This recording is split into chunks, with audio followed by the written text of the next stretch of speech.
BPL এর মাঝপথেই জানালেন জাতীয় দলে আর ফেরা হচ্ছে না। সব সম্ভাবনার ইতি ঘটিয়ে তামিম ইকবাল আন্তর্জাতিক ক্রিকেটকে বলেছেন গুড বাই। দেশের হয়ে ব্যাট হাতে প্রায় সব রেকর্ড নিজের করে নেয়া তামিমকে ছাড়াই এখন থেকে বাংলাদেশ ক্রিকেট চলবে নতুন এক গতি নিয়ে। দেশের ক্রিকেট ইতিহাসের কিংবদন্তি বনে যাওয়া তামিম ইকবালকে বিদায় দেওয়ার মঞ্চটাও প্রস্তুত করে রেখেছিল বাংলাদেশ ক্রিকেট বোর্ড বিসিবি।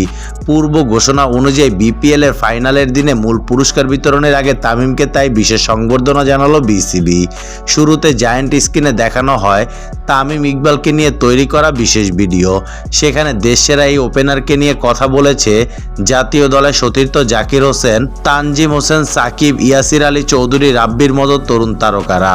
ক্যামেরার সামনে ছিলেন তামিম ইকবালের একসময় সতীর্থ এবং বর্তমান কোচ বনে যাওয়া মোহাম্মদ আশরাফুলও। পরে তামিম ইকবালকে বিদায়ের পোডিয়ামে ডেকে নেওয়া হয় তার দীর্ঘদিনের দুই সতীর্থ মুশফিকুর রহিম এবং মাহমুদুল্লাহ রিয়াদকে সঙ্গে নিয়ে। অবশ্য বিদায় সংবর্ধনায় স্ত্রী ও দুই সন্তানকেও পোডিয়ামে রেখেছিলেন তামিম। বিদায় সংবর্ধনায় তামিম ইকবালের হাতে তুলে দেওয়া হয় তার ক্যারিয়ারের দীর্ঘ পরিসংখ্যান সম্বলিত একটি স্মারক জার্সি এবং ক্রেস্ট।